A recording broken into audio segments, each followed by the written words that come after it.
음악 용어 중에 피날레라는 말이 있습니다. 피날레 많이 들어보셨죠? 피날레 말 그대로 마지막을 장식한다는 뜻이 아닙니까?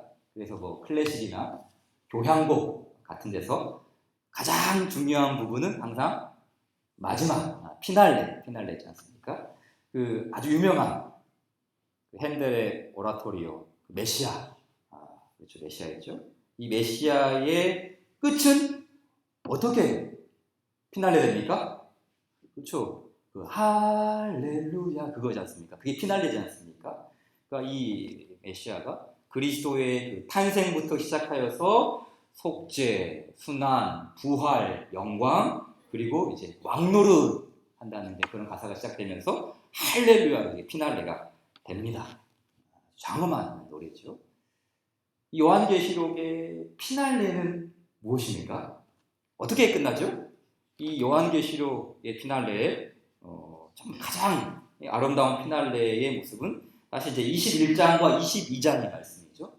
그러니까 이 성경의 피날레가 요한계시록이고 요한계시록 안에서의 피날레는 21장과 22장이지 않습니까? 근데 이 21장과 22장을 이제 삼위 하나님을 노래하는 요한계시록을 삼위 하나님을 노래하는 찬송으로 본다면 그 마지막 피날레가 바로 이 21장과 22장. 핸델의 메시아처럼 가장 장엄하고 가장 극적이고 가장 웅장한 바로 이 장면이 21장과 22장이 핵심이라는 것이죠. 자, 이 말씀이 사도 요한의 축도가 전에 바로 2장 22장 20절에 끝을 맺죠. 우리 잘 아는 말씀 같이 읽겠습니다. 시작. 이것들을 증언하시니가 이르시되 내가 진실로 속히 오리라 하시거늘 아멘 주 예수여 오시옵소서. 자, 예수님의 선포 내가 진실로 속히 오리라.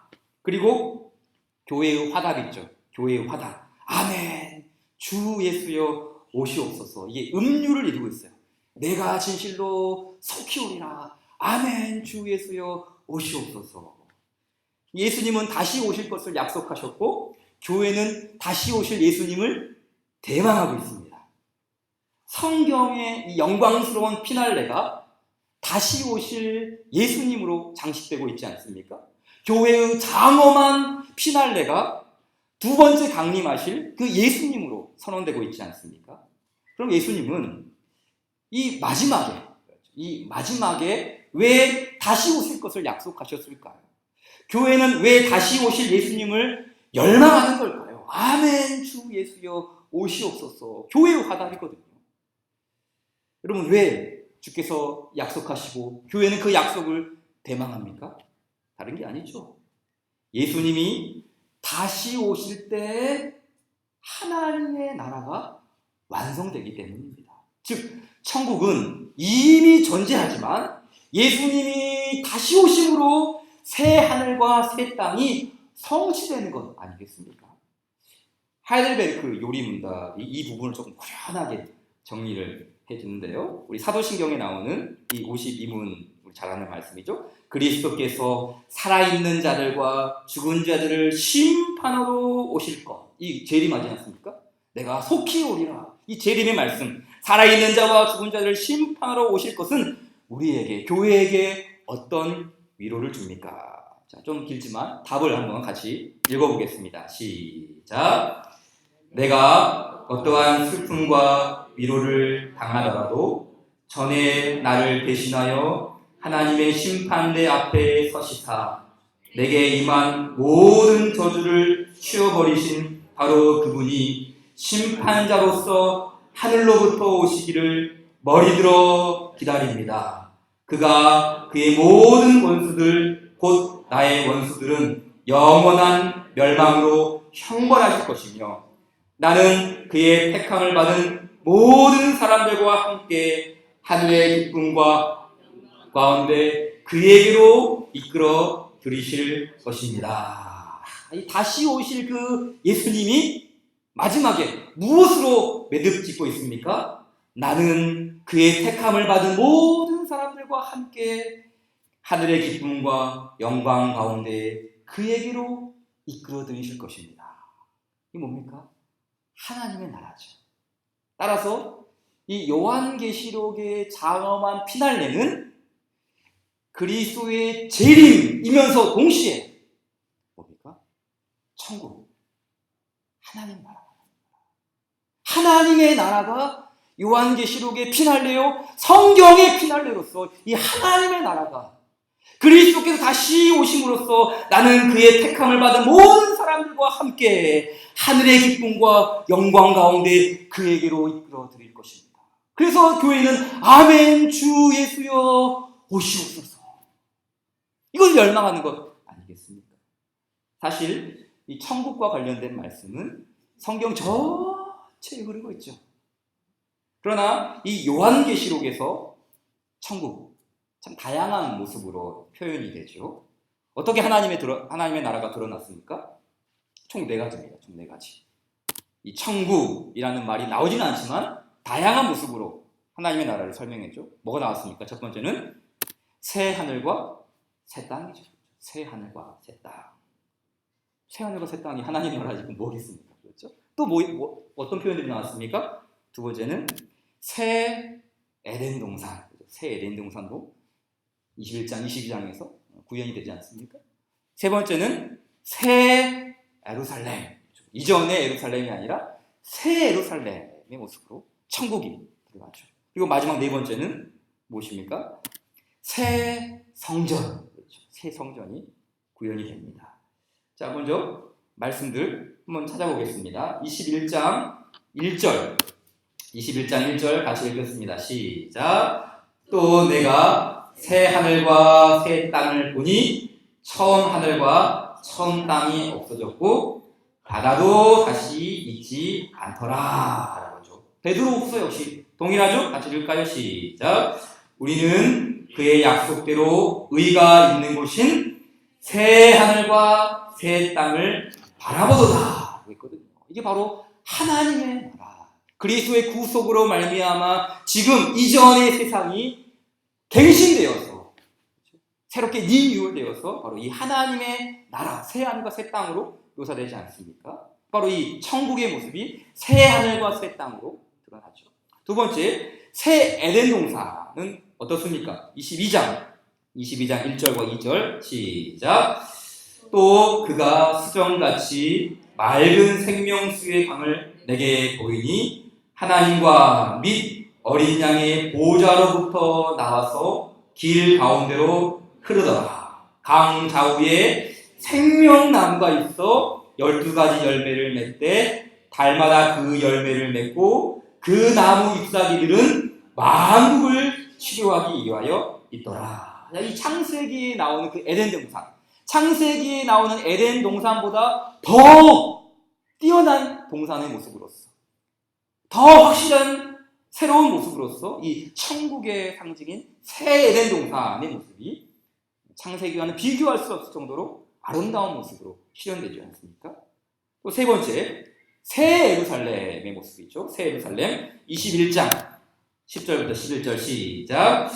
성령으로 나를 데리고 크고 높은 산으로 올라가 하나님께로부터 하늘에서 내려오는 거룩한 성 예루살렘을 보이니 하나님의 영광이 있어 그 성의 빛이 지극히 귀한 보석 같고 벽업과 수정같이 막더라. 21장 2절 읽을까요? 시작. 또 내가 봄에 거룩한 성 새 예루살렘이 하나님께로부터 하늘에서 내려오니 그 준비한 것이 신부가 남편을 위하여 단장한 것 같더라. 자, 그렇죠. 이 말씀들 또 지난 시간에 살펴봤듯이 이 새 예루살렘, 하나님의 나라, 우리가 함께 거할 이 천국의 모형을 상징한다고 말하지 않았습니까?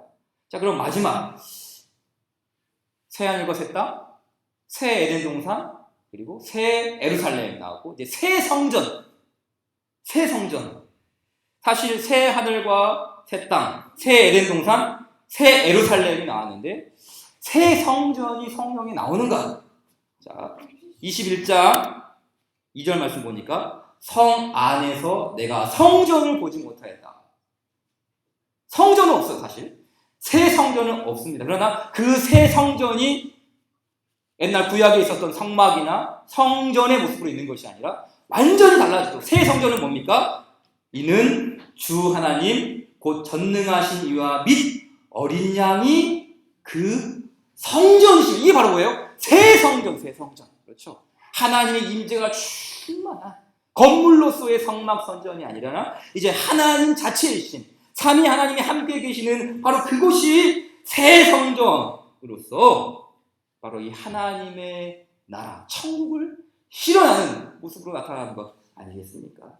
그래서 구약에 보게 되면은 에스겔서 말씀에서 이 새 예루살렘을 설명하는데 그 에스겔 48장 말씀에 이런 말씀이 있습니다. 그 사방의 합계는 18,000척이라. 그날 후로는 그 성읍의 이름을 여호와 삼마라 하더라 했거든요. 그게 마지막 말씀이거든요. 에스겔서의 마지막. 근데 이 여호와 삼마라는 이름의 뜻이 뭐라고요? 여호와께서 거기 계시다. 이게 뭐예요? 요한계시록 22장에 나오는 새 성전. 이는 어린 양이 바로 보좌와 어린 양의 보좌와 하나님이 그 성전이십니다. 바로 이 여호와 삼마, 여호와께서 거기 계시다. 그러니까 참 우리가 임마누엘 여호와께서 우리와 함께 계시다라는 말씀이 참 중요하지만 우리가 반드시 잊지 말아야 할 또 말씀 뭐겠습니까? 여호와 삼마, 여호와께서 거기 계시다. 바로 이 하나님의 함께 계시는 이 성전을 이야기하는 것 아니겠습니까? 그래서 여호와께서 거기 계시기에 21장 23절 말씀, 그 성은 해나 달의 비침이 쓸데없으니 이는 하나님의 영광이 비치고 어린 양이 그 등불이 되십니다. 여호와 삼마, 여호와께서 거기 계시니 그 성은 해나 달이나 그 비침이 쓸데없고 하나님의 영광이 비치고 있다. 어린 양이 그 등불이 되십니다. 영광스러운 새 성전, 바로 이 천국의 모습을 드러내고 있지 않습니까? 그러므로 이 모든 말씀들, 새 하늘과 새 땅, 새 예루살렘, 새 에덴 동산, 새 성전, 다 영원한 천국을 드러냅니다. 하늘나라이죠. 성경의 피날레가 하나님의 나라로 장식되고 있어요. 그만큼 천국이 중요한 의미가 아니겠습니까? 책을 좀 보다가 박윤선 목사님이 천국과 관련해서 이제 내세라는 말을 좀 많이 사용하셨거든요. 내세. 성도는 내세를 소망해야 됩니다. 내세라는 말 많이 하셨는데 이 내세, 장차 올 새 땅, 새 하늘 말하지 않습니까? 근데 이 내세에 무관심한 교회를 향해서 이렇게 보여줬어요. 내세 심판에 대한 무관심주의, 이것은 인생이라는 중요한 생명을 아무런 가치관도 없이 살아가는 것이며 계산 없이 낭비하는 것이다. 무슨 말입니까? 내세 심판에 대한 무관심주의, 이것은 인생이라는 중요한 생명을 아무런 가치관도 없이 살아가는 것이며 계산 없이 낭비하는 것이다. 이게 불신자들에게 주신 말씀이 아니거든요.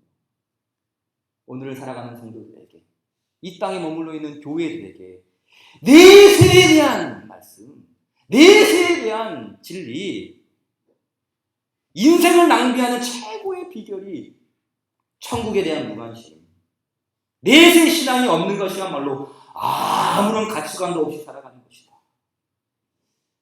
우리가 어떤 가치관을 가지고 살아가는가? 지금 질타하고 있는 거 아니겠습니까? 이게 뭐 1980년대에 했던 말씀이거든요. 한참 그리스도의 교회가 왕성하기 시작할 때, 하나님의 교회가 막 몰려들기 시작할 때, 그때 그 수십 년 전에 했던 말씀이 내세 신앙에 대한 무관심, 내세 신앙에 대한 무관심. 하물며 30년 전에 그랬는데 오늘날에 교회는 얼마나 천국 복음의 메시지가 전해지고 있습니다. 하나님의 나라가 우리의 신앙생활을 피날레하고 있습니다. 따라서 이 예수님 믿고 천국 갑시다, 이 천국에 대한 말씀은 불신자들에게만 주어지는 말씀이 아니라 우리에게 해당되는 말씀이죠. 오히려 우리가 들어야 할 말씀, 항상 들어야 할 말씀, 평생에 듣던 말씀, 듣고 또 들어야 하는 말씀이 아니겠습니까? 그래서 오늘은 이 천국과 관련하여서, 하나님 나라와 관련하여서 말씀드리겠습니다. 누가 그리로 들어가는가? 첫째, 소속이 다른 자들은 그리로 들어갈 수 없습니다. 둘째, 우리는 그리스도의 의를 힘입어 그리로 들어갈 수 있습니다. 셋, 우리는 세상을 초청하여 함께 그리로 들어가야 합니다. 첫 번째 말씀드리겠습니다. 소속이 다른 자들은 그리로 들어갈 수 없습니다. 여러분, 성경이 일관되게 가르치고 있는 말씀이 무엇입니까? 그리로 들어가는 사람이 있는가 반면에 그리로 들어가지 못하는 사람이 있죠. 자, 요한계시록 21장 27절, 아까 봤던 말씀이죠. 27절 읽겠습니다. 시작.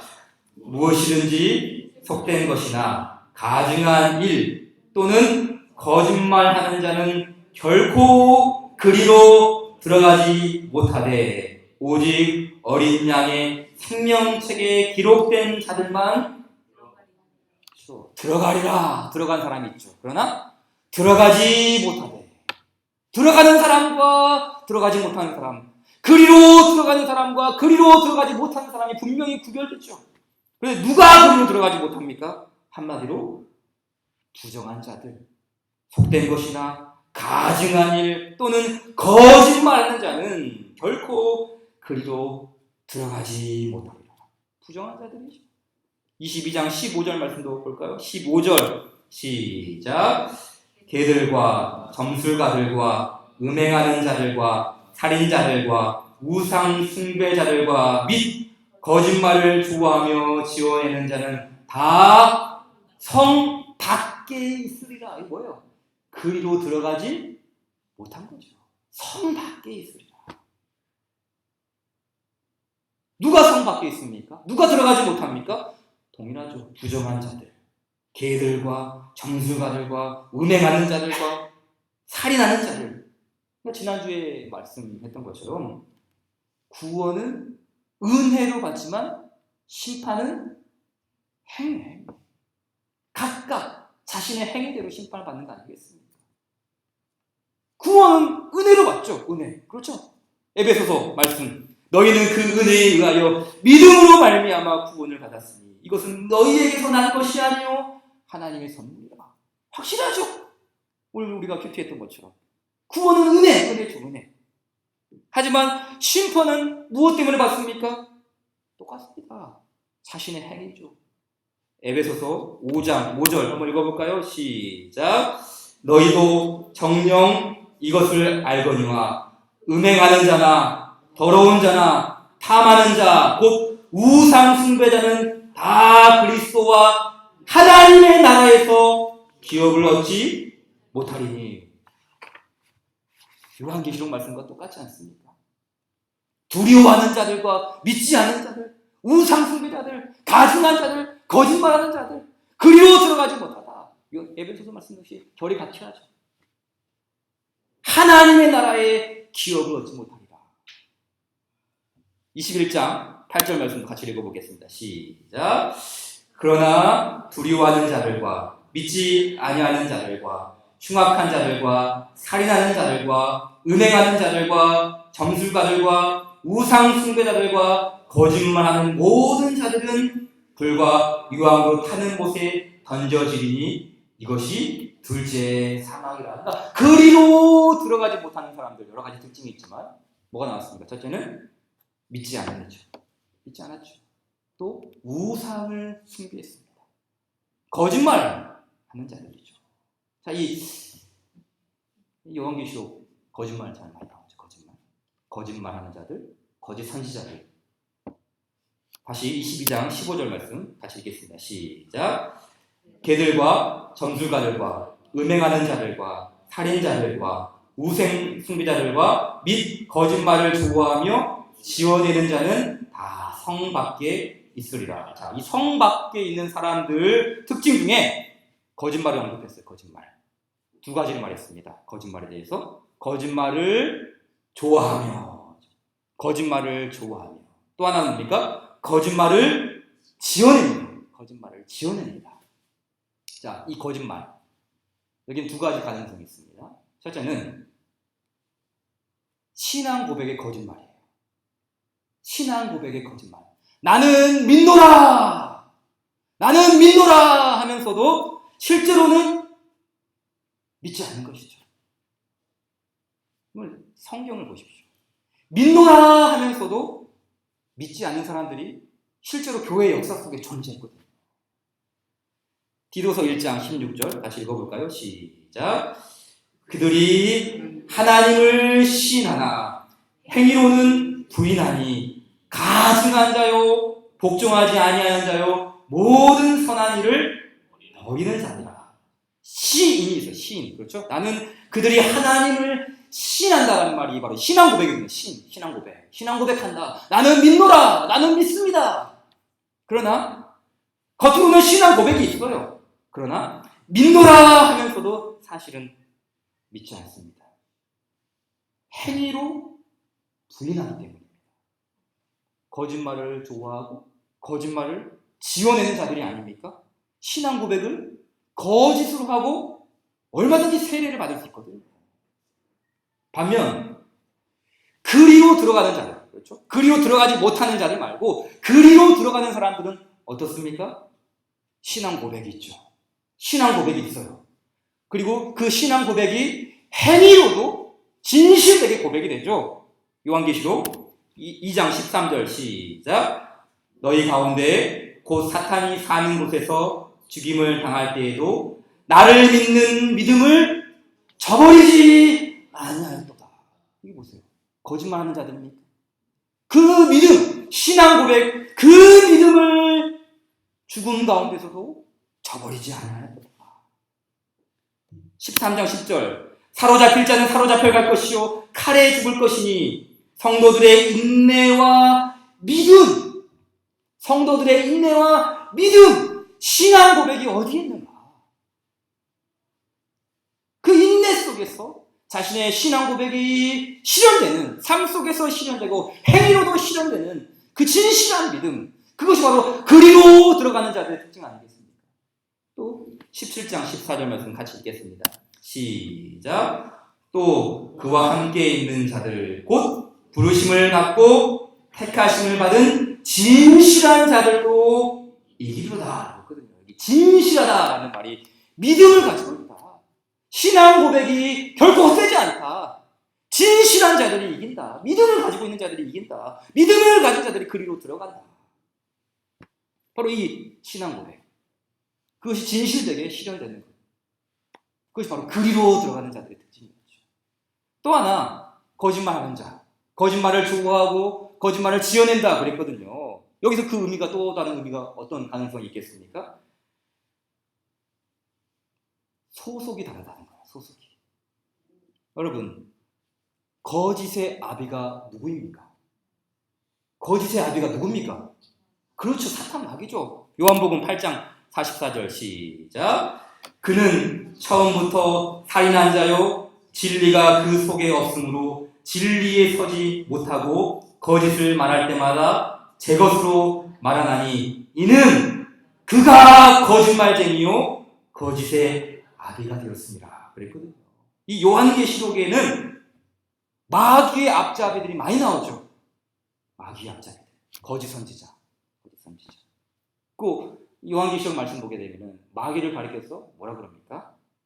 미혹하는 자, 또 꿰는 자 그랬거든요. 그렇죠?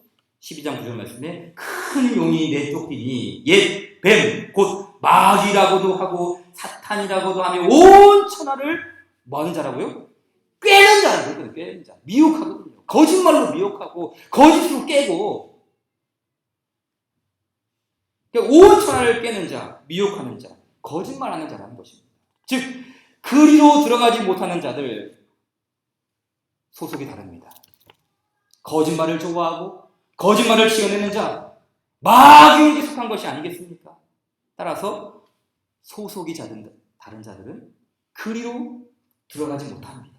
오히려 마귀가 속한 곳으로 가지 않겠습니까? 마귀가 멸망당한 곳으로 함께 그리로 들어가지 않겠어요. 그러기에 우리는 그리스도의 의를 힘입어 그리로 들어가야 합니다. 그리스도의 그 진실됨, 그리스도의 그 의로움, 그리스도의 그 공의를 힘입어 그리로 들어가야 한다라는 것, 이 성경이 말씀하고 있죠. 거짓말하는 자가 아니라 진실한 자가 되어야 합니다. 마귀에게 속한 자가 아니라 삼위 하나님께 소속된 자가 되어야 하죠. 21장 27절 다시 읽겠습니다. 시작. 무엇이든지 속된 것이나 가증한 일 또는 거짓말 자는 결코 그리로 들어가지 못하되 오직 어린 양의 생명책에 기록된 자들만 들어가리라. 생명책. 그냥 생명책이 아니죠. 어떤 생명책이요? 어린 양의 생명책이죠. 무슨 말이겠습니까? 어린 양께 소속되어 있고 어린 양의 그 생명책에 있는 이름들을 기록하였고 어린 양의 은혜를 입은 어린 양의 그 의로움을 입은 성도들, 어린 양께 속한 사람들이죠. 그래서 이 어린 양의 기록된 생명책에 기록된 사람들을 가리켜서 어떤 사람이라고 합니까? 14절 말씀 다시 읽어볼까요? 시작. 자기 두루마기를 빠는 자들은 복이 있으니 이는 그들이 생명나무에 나아가며 문들을 통하여 성에 들어갈 권세를 받으려 하느니라. 여기 이 말씀에도 들어간다는 거죠. 성으로 들어간다. 그리로 들어가는 것이죠. 근데 그 사람들이 어떤 사람들인가? 자기 두루마리를 빠는 자들. 곧 어린 양의 보혈로 자신의 허물과 부정함과 더러움을 빠는 자들. 어린 양의 피에 자기 옷을 씻어 희게 한 백성들. 7장 4절에 나오는 말씀이죠. 어린 양의 피에 씻어 곧 희게 되었더라. 그 흰 옷을 입은 성도들. 그들이 어떻게 하나님의 자녀가 되었습니까? 이 어린 양의 보혈로 거룩한 옷을 입은, 흰 옷을 입은 이 성도들, 그리로 들어가는 자들, 성으로 들어갈 권세를 받은 자들, 어떻게 하나님의 자녀가 되었습니까? 우리 또 에베소서 배웠으니까 공부합시다. 에베소서 1장 7절 시작. 우리는 그리스도 안에서 그의 은혜의 풍성함을 따라 그의 피로 말미암아 속량 곧 아멘. 그렇죠. 나오죠. 어린 양의 피, 그의 피로 말미암아 속량, 두루마기를 빤 거예요. 어린 양의 피로 속량 곧 죄의 사함을 받았느니라. 그럼 여러분, 어린 양의 보혈로 두루마기를 어떻게 빱니까? 두루마리를 우리가 직접 이렇게 빨래터 가서 빱니까? 어린 양의 보혈로 두루마기를 빠는 방법은 무엇입니까? 그렇죠. 에베소서 1장 13절 시작. 그 안에서 너희도 진리의 말씀 곧 너희의 구원의 복음을 듣고 그 안에서 또한 믿어 약속의 성령으로 인치심을 받았으니. 중요한 표현 세 가지가 나왔죠. 뭡니까? 구원의 복음을 들어야 되는 거죠. 복음을 들어야 되죠. 믿음은 들으면서 나오죠. 복음을 들어야 됩니다. 선포된 말씀을 들어야 합니다. 또 하나 뭡니까? 그렇죠. 그 말씀을 믿어야 합니다. 복음을 듣고 믿습니다. 그럴 때 무엇이 확인됩니까? 성령님께서 일을 주시죠. 그렇죠. 그러니까 이 구원의 복음을 듣고 믿는 것, 그것이 바로 성령의 인치심을 받은, 요한계시록에 나오는 14만 4천의 성복의 인치심을 받은 백성들이 바로 이 에베소서에 나오는 교회의 모습이 아닙니까? 에베소 교회 역시 그리스도의 복음을 듣고 믿음으로 말미암아 성령의 인치심을 받았는데, 그 요한계시록에 나오는 14만 4천 인치심 받은 백성들이 에베소 교회 성도들 동일하죠. 믿고 구원의 복음을 듣고 믿었으니 성령의 인치심 받은 거 아니겠어요? 그러기에 교회는 하나님께 속했죠. 하나님께, 삼위 하나님께 속해 있습니다. 그리고 교회는 그리로 들어갈 수 있죠. 구원의 복음을 듣고 믿음으로 말미암아 속량, 우리의 모든 정결함과 부정함을 빨고 깨끗한 흰옷을 입고 그리로 들어가는 것이죠. 그래서 이 놀라운 은혜는 실패하지 않는 소망, 반드시 실현되는 소망, 하나님께서 우리에게 주신 구원의 선물로서의 소망 아닙니까? 이 부분을 웨스트민스터 신앙고백 좀 보겠습니다. 웨스트민스터 신앙고백, 은혜와 구원의 핵심 부분인데요. 자, 제가 흰 글씨를 읽고 여러분이 노란 글씨를 읽는 거예요. 제가 먼저 읽겠습니다. 외식자들과 중생하지 못한 자들이 하나님의 은혜와 구원을 소유한 듯이 거짓된 소망과 육적 교만으로 허망하여져서 스스로 속는다. 그들의 소망은 실패로 끝날 것이다. 그러나 하나님 앞에서 선한 양심으로 행하며 주 예수님을 진실히 믿고 사랑하는 자들은, 아주 이 부분 중요하죠. 시작. 구원의 자리에 있는 줄을 이 생에서도 확신할 수 있고 내세에 누릴 하나님의 영광에 대한 소망을 즐거워할 수 있다. 그 소망은 아멘. 구원의 자리에 있는 줄을 이 생에서도 확신할 수 있고 내세에 누릴 하나님의 영광에 대한 소망을 이 땅에서 즐거워하는 거, 이 땅에서도 즐거워하는 것이죠. 그 소망은 결코 실패하지 않는다. 그렇습니다. 예수님의 의를 힘입어 그리로 들어가는 자들은 실패하지 않습니다. 이 생에서도 이 은혜를 확신할 수 있고 내세의 소망을 즐거워할 수 있습니다. 우리 모두 그리스도의 공로를 힘입어 그리로 들어가기를 바랍니다. 마지막, 우리는 세상을 초청하여 함께 그리로 들어가야 됩니다. 요한계시록 22장 17절 같이 읽겠습니다. 시작. 성령과 신부가 말씀하시기를 오라 하시는도다. 듣는 자도 오라 할 것이요 목마른 자도 올 것이요 또 원하는 자는 값없이 생명수를 받으라 하시더라. 삼위 하나님께서 죄인들을 소환하고 있습니다. 부르고 계셔요. 초청하고 있어요. 심판을 주기 위해서가 아니라 생명수를 주시기 위해서 부르고 있습니다. 부르고 있어요. 뿐만 아니라 이 성령님의 이 사역에 누구도 함께하고 있습니까? 신부. 성령과 신부. 이 신부가 누구입니까? 생명수를 먼저 받았던, 그래서 해가 아래 기쁨을 누리고 있는 이 성도들 역시, 교회 역시 지금 아직 해가 아래 기쁨을 누리고 있지 못하는 여러 사람들 향해서 뭐하고 있어요? 부르고 있습니다. 소환하고 있어요. 성령과 신부가 말씀하시기를 오라 하시는도다. 오라 하시는도다. 여러분, 요한계시록의 목적은 단지 예수님 믿고 천국 가자, 이 정도가 아닙니다. 신앙의 절개를 지키자, 순교자의 정신을 살자, 이 부분만 말하는 것이 아닙니다.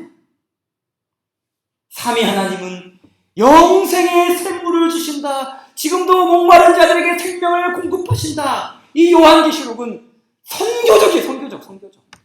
선교의 메시지를 전하고 있어요. 구석구석마다 심판이 있고 하나님의 공의가 있고 하나님의 심판이 있지만 그럼에도 불구하고 계속해서 부르시죠.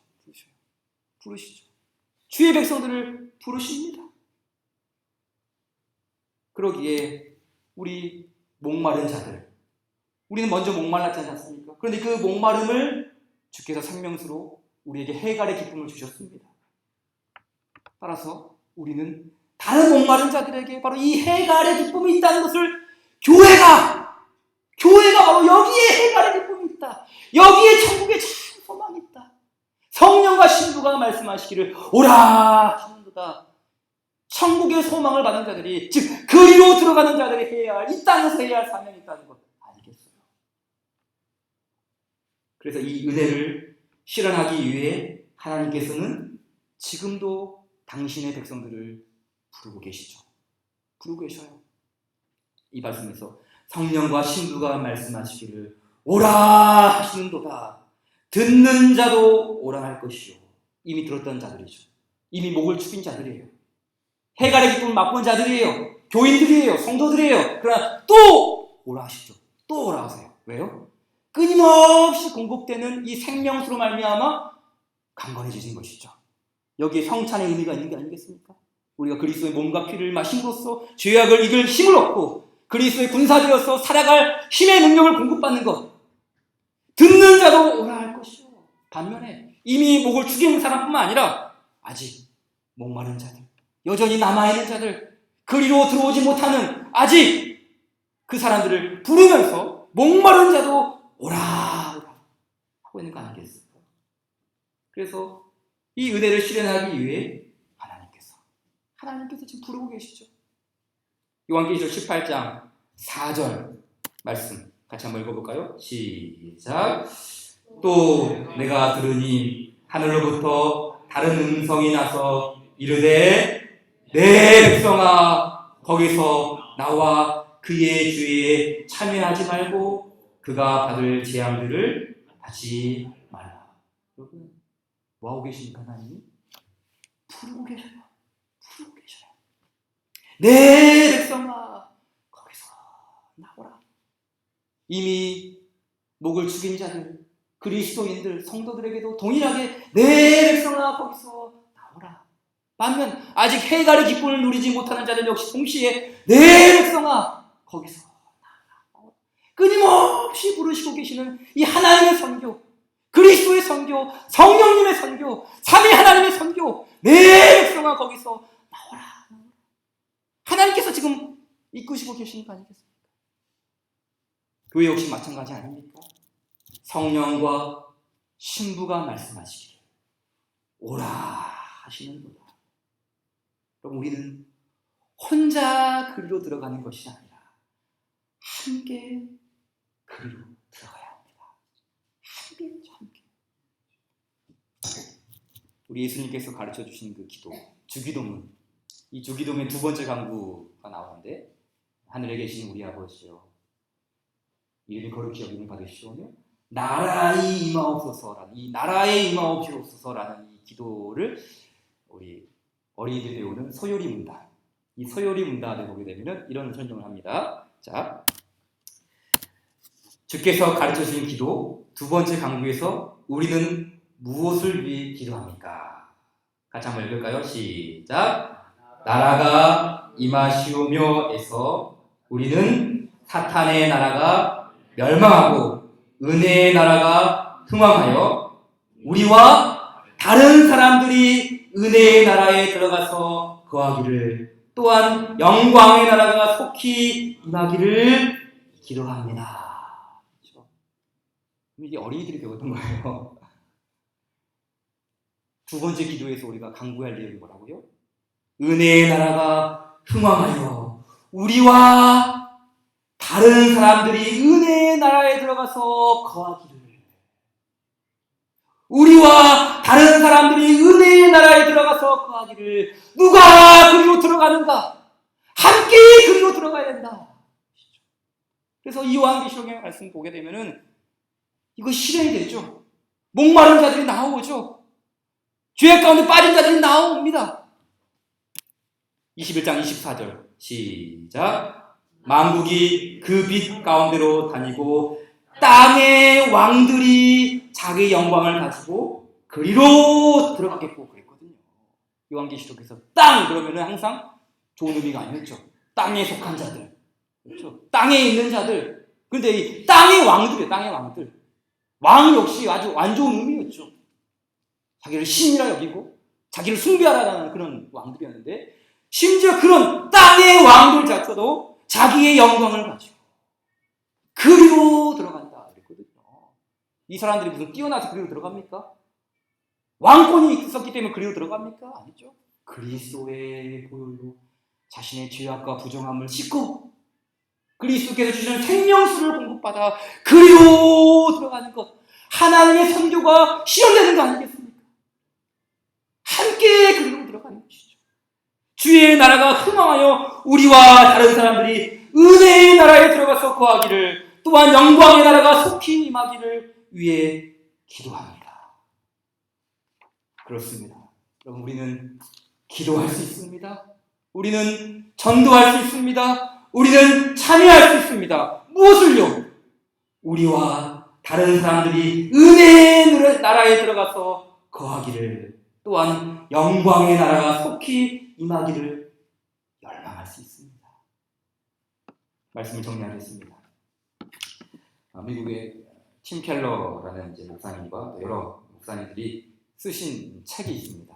우리나라 말로는 이제 제목이 천국 묵상이라는 책으로 번역이 되어 있어요. 천국 묵상이라는 책인데 그 책에 보면 오늘을 살아가는 성도들이 천국을 묵상해야 하는 이유를 말합니다. 제목 자체가 천국 묵상이라는 것은 우리가 생각하고 우리가 가지고 있는 가치관이 하나님의 나라로부터 멀찌감치 떨어져 있다는 것을 의미하죠. 그렇기 때문에 우리 성도들은 천국을 묵상해야 된다. 우리말로 이제 이렇게 제목을 바꿨는데 이 천국 묵상 왜 우리가 천국을 묵상해야 되는가? 라고 해서 이제 여러 대목들이 나오는데 그 중에 한 가지만 한번 소개해드리겠습니다.